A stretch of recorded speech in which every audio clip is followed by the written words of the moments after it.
friends, a blessed Advent. And I'd like to make a shout out most especially to my friends and relatives who are in the United States as they celebrated Thanksgiving this week. Now, this Sunday, as we begin the season of Advent, the new liturgical year or calendar, I'd like to begin my reflection with a real life story which could help us understand what this season is all about and hopefully could inspire us in our journey through the season of Christmas. In 1857, there was a 46-year-old man named Jeremiah Lamphere who lived in New York City. Jeremiah loved the Lord tremendously, but he didn't feel that he could do much for the Lord until he began to feel a burden for the lost and accepted an invitation from his church to be an inner city missionary. So in July of 1857, he started walking up and down the streets of New York, passing out tracts and talking to people about Jesus. But he wasn't having any success. Then God puts it on his heart to try prayer. So he printed up a bunch of tracts and he passed them out to anyone and everyone he met. He invited anyone who wanted to come to the third floor of the Old North Dutch Reformed Church on Fulton Street in New York City from 12 to 1 on Wednesday to pray. So he passed out hundreds and hundreds of flyers and put up posters everywhere he could. Wednesday came and at noon nobody showed up. So Jeremiah got on his knees and started praying. For 30 minutes he prayed by himself when finally 5 other people walked in. The next week 20 people came. The next week between 30 and 40 people came. They then decided to meet every day from 12 to 1 to pray for the city. Before long, a few ministers started coming and they said, "We need to start this at our churches." Within 6 months, there were over 5,000 prayer groups meetings or group meetings every day in New York. Soon the word spread all over the country.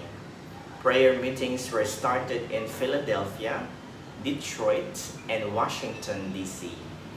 In fact, President Franklin Pierce, 14th President of the U.S., started going almost every day to a noonday prayer meeting.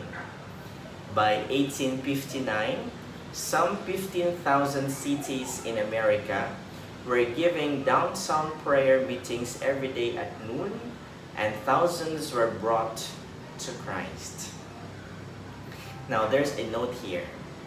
The great thing about this revival is that there is not a famous preacher associated with it. It was all started by one man who's wanting to pray. Beautiful story, isn't it? And I think that if we are to sum up what the season of Advent is all about, it is this. It is to take time off our regular jobs, our regular chores, our regular busyness, whatever that may be, and take time to look for the Lord in prayer. In other words, to slow down, to take time, and to open ourselves up to God. That is such a wonderful reminder for us. So as we begin with the season of Advent, let us remind ourselves that God is calling us to go back to Him, as if inviting us to do something especially in terms of our relationship with Him. Last Sunday, as we end the season of the ordinary time, we celebrated it with a great solemnity in honor of Christ the King.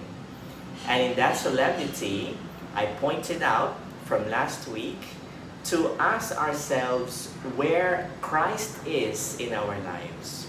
Because if Jesus is King of our lives, then He must be King not only in a portion or a part of an aspect of our lives, but rather in its totality. Whether that be our physical life, our emotional life, our spiritual life. So everything, all aspects of our lives, Jesus must be King. And so this Sunday, as we begin the first Sunday of Advent, let me point out some things that we could do out of our theme this Sunday, our readings, and see where we can celebrate this season in a manner that Christ wants us to do so, in a manner that we are able to take some time off in order to reflect on our relationship with God. So let's begin.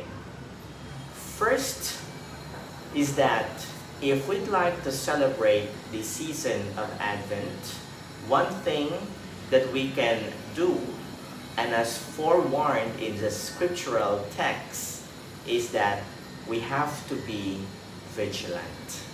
In other words, vigilance. What is vigilance?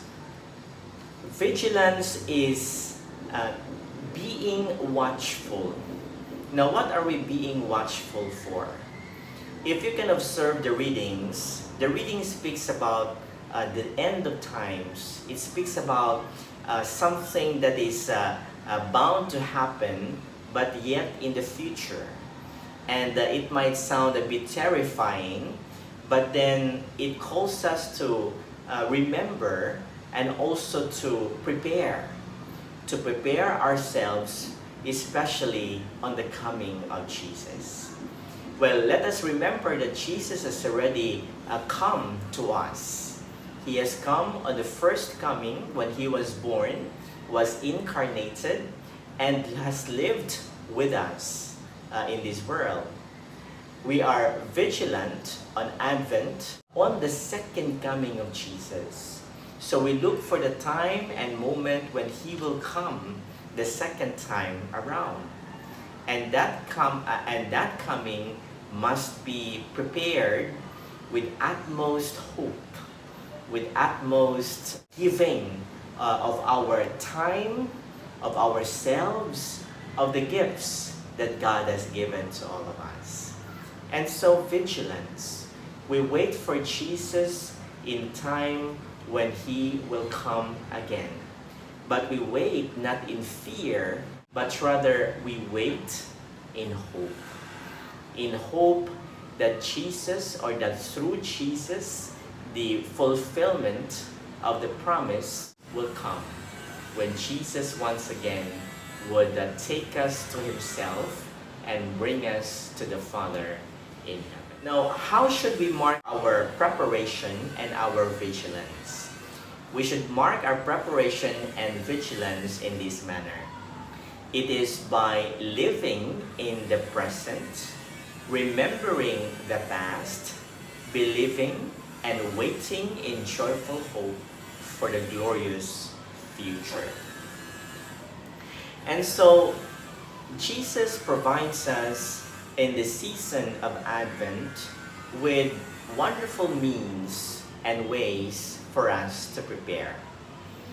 In fact, I must say that when we were celebrating the entire ordinary time, it was already those times when Jesus were feeding us with basic elements. Elements not only of discipleship, but elements that would help us grow as Catholics, that will help us grow as disciples of Jesus. And by looking and knowing these elements, we are then able to prepare ourselves for His coming. Now here this story which I believe everyone would be able to relate themselves to as we prepare for Christmas. A woman was in the mall doing her Christmas shopping. So she was tired of walking through every aisle of every store to find just the right present. She was stressed out by the mounting debt on her credit card. She was tired of fighting the crowds and standing in lines for the registers. Her hands were full, and when the elevator door opened, it was full. "Great," she muttered, and the occupants of the elevator, feeling her pain, graciously tightened rungs to allow a small space for her and her load. As the doors closed, she blurted out, "I think whoever came up with this Christmas junk ought to be found, strung up, and shot." A few others shook their heads or grunted in agreement. Then from somewhere in the back of the elevator came a single voice that said, "Don't worry, they already crucified him." And to many of us here in the Philippines, as we prepare for Christmas, this has been more like a stressful preparation for all of us. But most often, we stress ourselves out, not on important things, but rather we stress ourselves out on material things. Material things like, for example, gifts for our loved ones, gifts for our parents, gifts for our nieces, our nephews, and our family, which is not bad in itself. But you know, when we speak about vigilance, we speak about the preparation of our innermost spirit, our hearts. What do we do to prepare for the coming of Jesus? And how do we dispose our hearts in order that when Jesus comes once again, we are ready, we are prepared? And so Advent is a season of vigilance. It is a season of watchfulness. Not only being watchful about somebody who might break in our house, but rather being watchful about our relationship with God. So what are we doing right now to prepare for His coming? How do we prepare our hearts for His coming? And how do we dispose our hearts truly in order to make this season more fruitful? In order to ready our hearts, our minds, our souls, and our strength, as the Great Commandment would say. So what do we do as we are being vigilant and as we prepare for the second coming of Jesus? Another way for us to make this Advent season fruitful is through prayer and also through the sacraments. If we are to recall, if you can remember again last Sunday, in my homily for Christ the King, I made mention about taking some utmost time and prayer to be connected to the Lord. Because if Jesus truly is King of our lives, then He must be King, especially of our personal life. And if Jesus is King of our personal life, then every work and activity that we do, we must see God's intervention happening. That's why I also invited and encouraged you to pray the examen, because the examen would allow us to review what happens or what transpired during the day and recognize and notice where God is, and in the end, say a prayer of thanksgiving. That way, we recognize that God truly is with us every step of the way.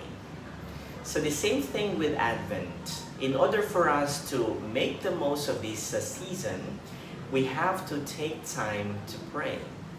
We have to take time to receive the Blessed Eucharist. And so when we have the chance to come to church and pray, let us do so.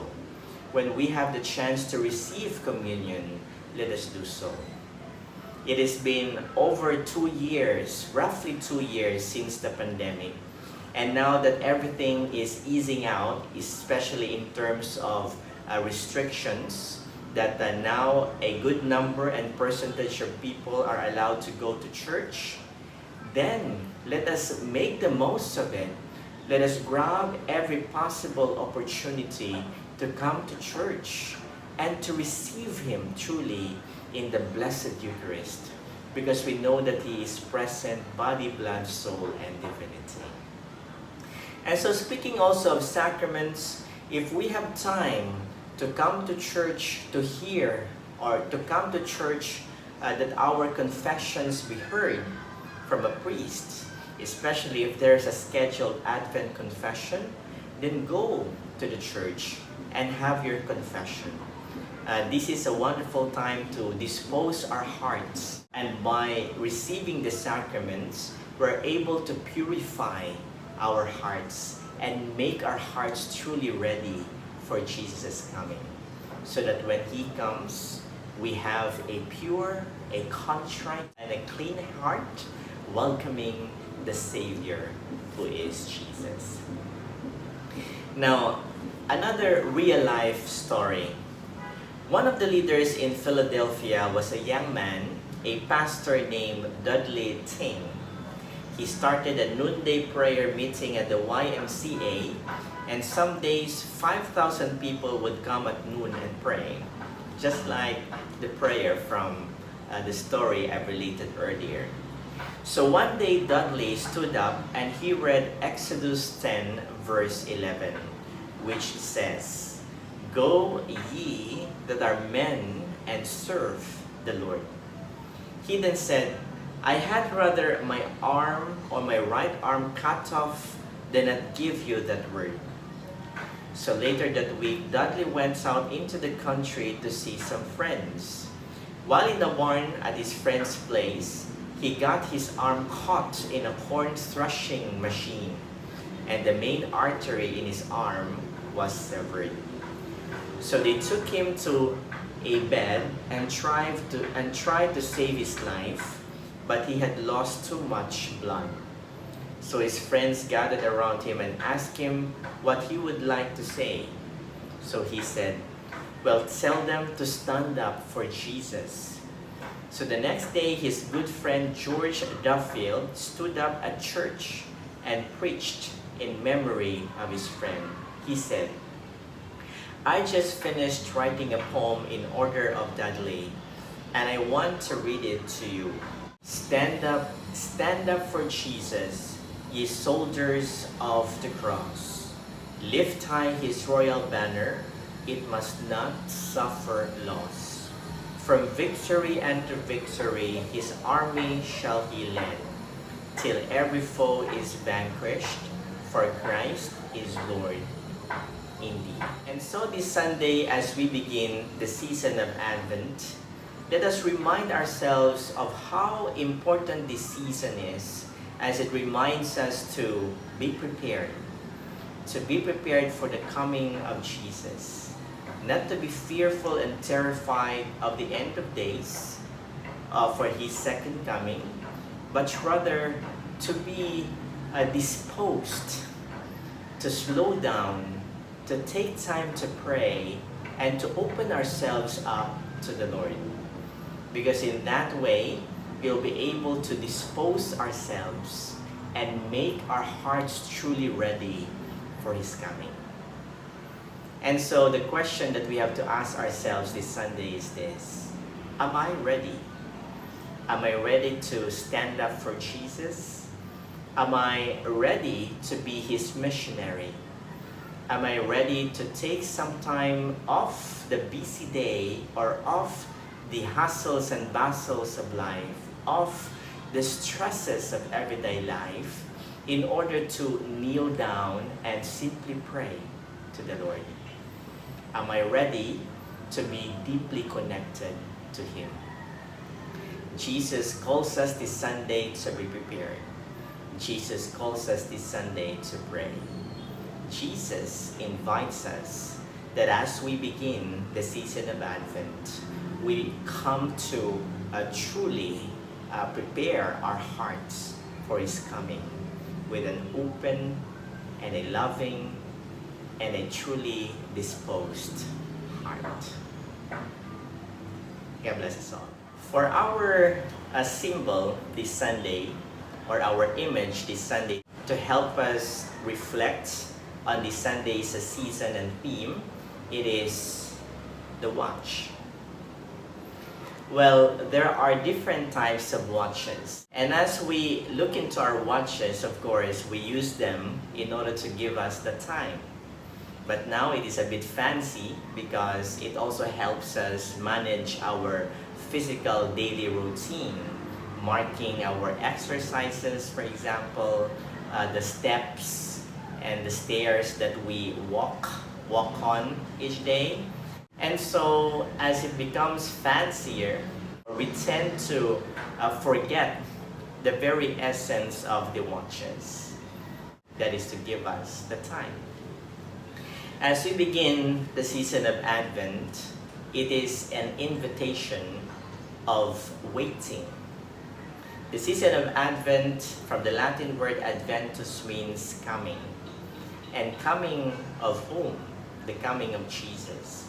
But as we celebrate the coming of Jesus, we are also called to prepare. We are called to wait. Now, time could either be chronological time, or it could also be Kairos time, when something truly special happens. Advent must be a Kairos time, because at that time, or this time, something special happens when we wait in a deep anticipation for the coming of Jesus. So let us wait in haste. Let us wait in eagerness. Let us wait for Jesus. May our watches be a reminder that God will come.